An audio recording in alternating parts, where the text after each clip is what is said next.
Na sexta-feira última agora, nós passamos pela festa da solenidade do Sagrado Coração de Jesus, né? Sim. Que é uma festa criada exatamente contra as ofensas dadas ao seu coração, àqueles que duvidam da Eucaristia, aqueles que não têm essa fé. E a igreja cria essa festa exatamente, né, baseada lá em Santa Maria Lacoque, que ela tem uma visão mística, né, de Jesus, que instituiu essa festa. A pergunta a Santa Missa é o grande momento onde se acontece a realização da Eucaristia, né? E quando nós não acreditamos na Eucaristia, na presença real, nós somos convidados assim, a acreditar também na Santa Missa, participar dessa, assim, a maior das nossas orações, né? O momento mais íntimo de intimidade com Deus. Essa festa foi criada exatamente em reparação ao coração de Jesus por pessoas que talvez não acreditam, mas que também talvez participam de uma maneira tíbia da Santa Missa, que é onde acontece a Eucaristia, né? Onde aquele momento da transubstanciação. A grande pergunta de hoje é, se o senhor deixou a pergunta na semana passada, se nós cremos na Eucaristia, a pergunta de hoje é assim, como viver bem a Santa Missa, que é onde acontece a Eucaristia, né? Como, diante da Santa Missa, fazer essa reparação ao Sagrado Corpo e Sangue de Jesus, né? Consagrado na Eucaristia. Reparar esse Sagrado Coração de Jesus que nós celebramos na última sexta-feira. Uma resposta que logo vem, primeira, como se fosse resposta ou parte de uma resposta maior, é que quando nós falamos sobre a fé, nós falamos sobre a confiança. Ou seja, se eu acredito naquilo que Deus me revela, e eu, com isso, quero dizer que eu confio nele, que naquilo que ele me falou, realmente não tem dúvida da parte minha, né? No sentido, foi Jesus que falou para mim. Ele que me trouxe este conhecimento, né? Eu confio então nele, nas palavras dele, porque se eu confio, então eu já acredito. Não tem como pegar fé e desconfiar. Sim, tentar abraçar com a fé que também abraça algum tipo de desconfiança, né? Então, eu acho que o exercício da fé começa com aquele ponto no qual eu me pergunto, eu confio naquilo que Deus realiza e aqui me convida? O que exatamente ocorre em cada Santa Missa, né? Somos convidados a confiar que este memorial da paixão de Cristo deixado nas nossas mãos é uma coisa que nós precisamos de fato. Sim. Porque a Santa Missa, desculpa o jeito de dizer, mas eu acho que isso vai destacar aquilo que eu quero transmitir. A Santa Missa não é para produzir a Eucaristia, para que nós possamos receber a comunhão. É parte desta celebração, onde tem também um momento da comunhão.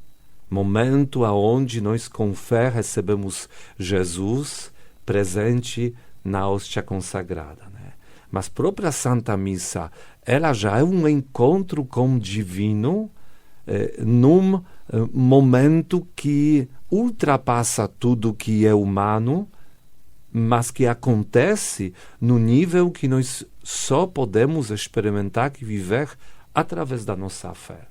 Porque, de novo, como nós falamos na semana passada, se vamos querer olhar a Santa Missa pelos olhos humanos, vamos poder, com tranquilidade, questionar que é um momento meio chato, se repete sempre as mesmas palavras, aqueles diálogos que nós respondemos, que eles são aqueles diálogos que todo mundo conhece. Então, no final das contas, não seria melhor, aí surge esta tentação, melhorar a Santa Missa para fazer alguns momentos mais animados, alguns momentos onde vai se colocar muito peso, por exemplo, na música. Como se fosse, vamos cantar muito, nos entregar aos cantos e nos intervalos falar aquilo que tem que falar para que a missa aconteça, né?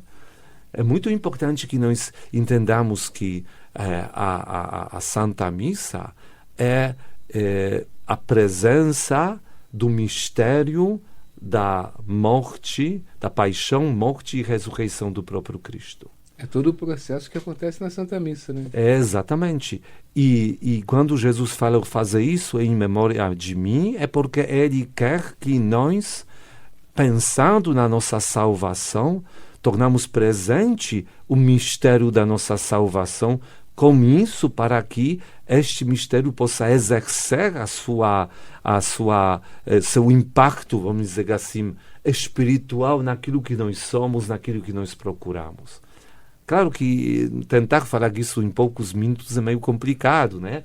Mas fazendo esse tipo de resumo, né, que estamos aqui tentando fazer, repassar para os ouvintes também, e nós próprios também, claro, refletir um pouco, né?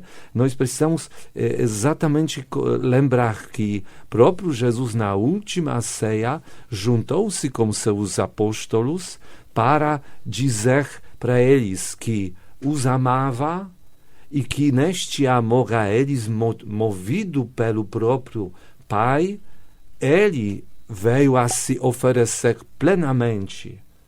Com isso, exatamente oferecendo até o sacrifício da sua própria vida em prol da nossa salvação, abraçando numa perfeita obediência ao Pai, que disse, como se fosse, precisa acontecer alguma coisa para resgatar o ser humano perdido. E neste momento, Jesus responde, então estou aqui, eu vou para cumprir a tua vontade, que é resgatar a humanidade das garras do pecado, né? As garras onde o ser humano se encontrou por causa do pecado original. Então ele vai na obediência ao Pai. Mas vindo para este mundo, ele foi realmente abraçado pelo mundo do jeito como o mundo abraça. Acolhido também, sim, mas rejeitado também. Porque o mundo quer exercer a sua vida conforme os seus princípios. E o enviado de Deus não é bem acolhido. E não só aconteceu isso no mundo quando Jesus estava presente aqui. No mundo de hoje está acontecendo da mesma maneira. E nós temos que ter essa consciência que Cristo não está sendo bem acolhido porque o mundo quer viver seu ritmo, viver sua dinâmica, que não é bem assim compatível com aquilo que o mundo quer viver. É importante o senhor falando assim de tanta maneira, de tanta beleza que o senhor está falando da Santa Missa, né? Eu fico muito feliz de ouvir o senhor falando assim, até porque não é difícil a gente ver, eu já vivenciei isso diversas vezes, de às vezes ir para uma missa que tem adoração e alguns irmãos estarem na porta da igreja falando, eu estou esperando terminar a missa porque eu vim para a adoração. Como se dando mais importância, ou seja, de só quero participar da adoração, porque a missa talvez não seja tão importante, né? É porque justamente aquilo que o bispo falou, né? Falta esse acolhimento de Jesus na nossa vida. E isso acontece na hora que a gente está na missa. Sim, porque as pessoas estão, talvez algumas pessoas não estão entendendo o que está acontecendo ali e precisam ser entretidas, precisam ser animadas.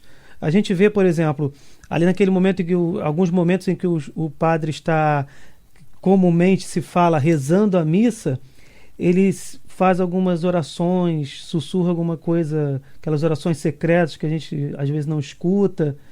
E algo diferente está acontecendo ali. Não é simplesmente a apresentação de um tema religioso. Sim. Não é um mero ritual. Sim, o que acontece realmente ali é o que as pessoas precisam saber para elas poderem acolher mais, né? É claro que é um acontecimento profundamente espiritual no qual todos somos convidados a viver esta fé, o sacerdote, na sua função como sacerdote, que oferece, o sacerdote sempre na história tinha essa função de oferecer o sacrifício. Sim. E neste caso, o que ele faz? Oferece Jesus Cristo a Deus Pai. Então, ele está falando ali com Deus Pai. Num sacrifício que próprio Jesus repassou, transmitiu para nós. Ele disse como se fosse assim: e eu me sacrifico, mas quero que vocês apresentem este sacrifício a Deus Pai para que vocês possam ter a parte neste processo da salvação. E com isso, para que vocês possam receber os frutos deste sacrifício. Que seja desta realmente obra. Que nós sejamos realmente corpo de Cristo, participantes, no corpo isso místico, mesmo. né? Porque até da então o homem igreja. oferecia sacrifícios ineficazes, né? Imperfeitos, né? Isso e o mesmo. Cristo é o próprio sacrifício perfeito, por isso nós o oferecemos. Então esse sacrifício é totalmente diferente de todos os outros sacrifícios. Mas compreendendo que durante a Santa Missa, então temos aquelas partes onde, como você falou, tem os momentos onde o sacerdote faz as orações que ele se posiciona perante. Por exemplo, antes de começar a Santa Missa, já faz uma preparação na sacristia para que ele seja guiado pelo Espírito Santo, né? Depois, por exemplo, pulando para o momento, né, do Santo Evangelho, né? Também pede para que neste momento o Espírito Santo haja nele, né? Temos também momento da preparação das ofertas, ele próprio, exatamente, às vezes a parte pode ser rezada, né?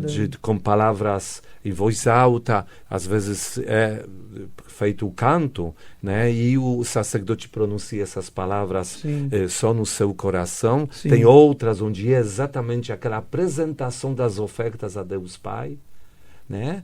E, por exemplo, tem outro momento antes da comunhão, o padre, antes de dar comunhão aos outros, ele recebe comunhão. Então tem um momento onde ele precisa exercer a sua fé para não apenas, desculpa a palavra, engolir Jesus, e sim para receber com toda a fé o corpo e o sangue de Cristo. Agora, o que eu quero faz assim, toda a diferença, destacar, né? Exatamente. Eu quero destacar, porque às vezes as pessoas pensam que a missa é celebrada por causa das pessoas, no sentido, padre está lá para agradar o povo com a celebração da Santa Missa. Não tem nada a ver. Uma celebração bonita? Sim, a missa pode ser com povo e sem povo. Mas sempre verdade, padre exerce a função de representar o povo. O povo pode estar presente, pode não estar presente. A Santa Missa tem a validade. Como aconteceu na pandemia. Exatamente. Então nós entendemos que, claro, parte inicial, primeira parte, temos aquele momento onde realmente acontece acolhimento. Padre se dirige ao povo, conscientiza o povo onde ele está, por qual motivo, conscientiza o povo, convidando, vamos pedir o perdão a Deus para que nós possamos participar dignamente da Santa Missa. Aí, neste momento, é como se fosse um acolhimento, de uma maneira assim geral, podemos dizer, e nosso posicionamento perante Deus. Por quê? Porque logo depois, no momento da liturgia, Deus vai falar conosco. Então, o povo precisa ter o coração aberto para ouvir o que Deus quer dizer ao povo. Então, tem que saber acolher, né? Exatamente o primeiro momento importante deste encontro com Deus. Né? Deus está falando e o homem está escutando. Está escutando para ouvir, entre outras coisas também, que precisamos realizar o momento da fé que ocorre na próxima parte, que é a liturgia da Eucarística, onde o padre não fala mais com o povo, fala com Deus Pai. Quem talvez nunca prestou atenção, que preste atenção, né? Que todo o diálogo ocorre entre o sacerdote e representante do povo com Deus Pai. Não só essa oração secreta, mas a própria liturgia, o que ele está ali, né? E terminando depois, naquele último momento, onde na doxologia a presença, o próprio Cristo, apresenta o próprio Cristo a Deus Pai. E depois, claro, nós recebemos Cristo na comunhão, para Ele nos transforme com a presença dEle em nós e nós possamos sair deste encontro da Santa Missa e fazer diferença no mundo, sendo cada vez mais como Cristo e cada vez menos a nós, humanos limitados. Então, é um mistério no qual acontece muita coisa linda, claro. É bom buscar outras fontes até para entender melhor, mais profundamente esse mistério, mas que isso seja suficiente para hoje, para que nós possamos, com fé, com amor, participar em Santa Missa, confiando naquilo que a Igreja celebra. Louvado seja nosso Senhor Jesus Cristo. Para sempre seja louvado.